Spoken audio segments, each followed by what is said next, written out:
E aí, pessoal do Boteco, vocês podem estranhar onde que ela se enfiou. Vai ser uma versão pequenininha, uma versão pocket aí do Drops da Ju. Só vou colocar umas coisas para vocês irem digerindo aí, pensando no que a gente conseguiu ver nesse início de temporada. É uma coisa que pode até inclusive marcar a temporada, mas começando por esse lugar estranho onde eu tô. Bom, onde será que é esses prédios soviéticos aqui?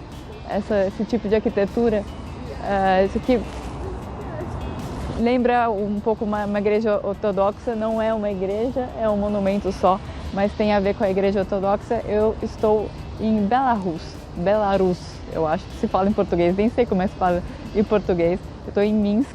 Eu resolvi fazer uma viagem um pouco diferente, voltando de Baku. É um pouco difícil encontrar voos saindo de Baku para ir para a Europa. Não tem muitas rotas que dá para fazer. Uma das rotas, a rota mais barata, na verdade, era pela Ucrânia. Então eu resolvi voltar, parar em Kiev, já que eu tinha que parar mesmo para fazer a escala.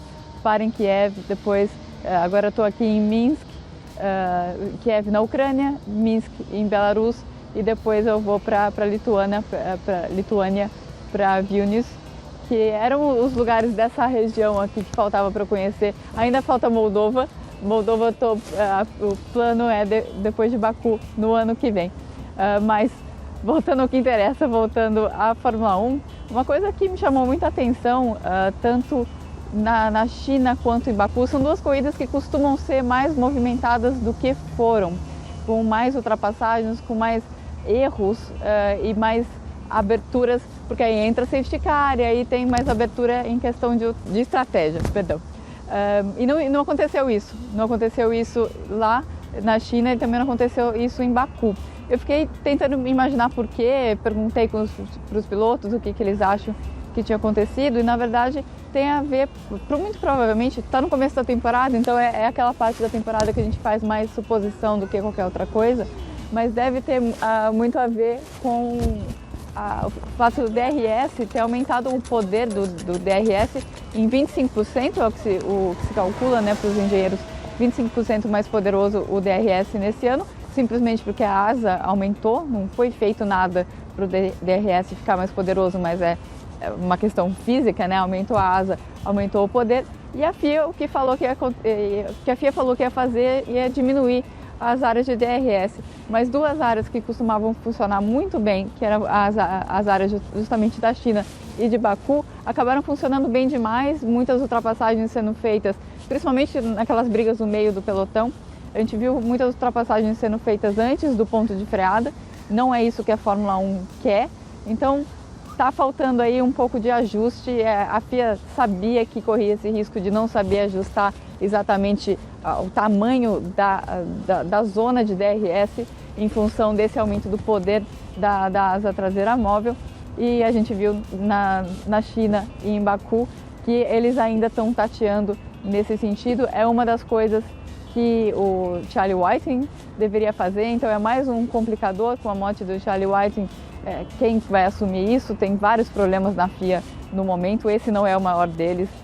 Então é uma coisa que talvez a gente volte a ver no Canadá, ou talvez a FIA acerte a mão no Canadá. O que os pilotos falam que é o fator que limita as ultrapassagens hoje em dia na Fórmula 1 é o pneu, e não seguir um carro atrás do outro, um carro perto do outro, né? A questão da aerodinâmica era muito comentada entre os pilotos como o grande problema para se fazer ultrapassagem, e hoje eles falam o pneu não é consistente o suficiente, o pneu perde muita temperatura, você começa a deslizar para tudo quanto é canto e você não consegue ultrapassar. A gente viu muito isso, o caso clássico do Sebastian Vettel, parecia estar mais rápido do que o Leclerc na China. Depois que passou, ele só estava fritando o pneu, estava errando, e ele falou assim, meu pneu tinha acabado nas voltas que eu fiquei atrás, e aí eu não conseguia ir para frente. Isso é uma coisa que os pilotos estão reclamando, sim. Então o que a gente tem visto é ou o piloto fica com o pneu superaquecido e escolhe uma tática mais conservadora. Em Baku foi muito assim, inclusive entre os pilotos da Mercedes. Teve um momento que o Hamilton tentou atacar, aí o Bottas conseguiu responder. Tudo foi uma tática muito de pneus.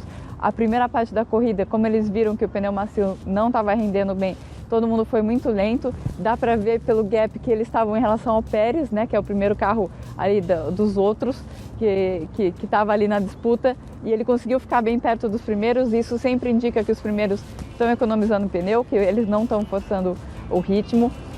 Então tem essas duas variantes aí nesse início de temporada, mas o que mais me chama a atenção é realmente isso, a facilidade dos pilotos de fazer ultrapassagem nessas zonas grandes de DRS.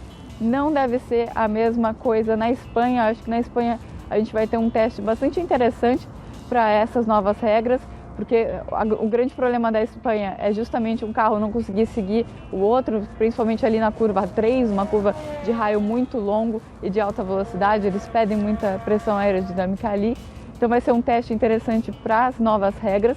E também a zona de DRS na Espanha não é muito grande, né? Então é um teste interessante para as duas coisas, para toda essa questão das novas regras, ou de um carro conseguir seguir o outro e também desse DRS ser mais poderoso. Então eu só queria deixar esse recado para vocês ficarem ligados aí nessa variante nessa variável, melhor dizendo, em relação ao GP da Espanha.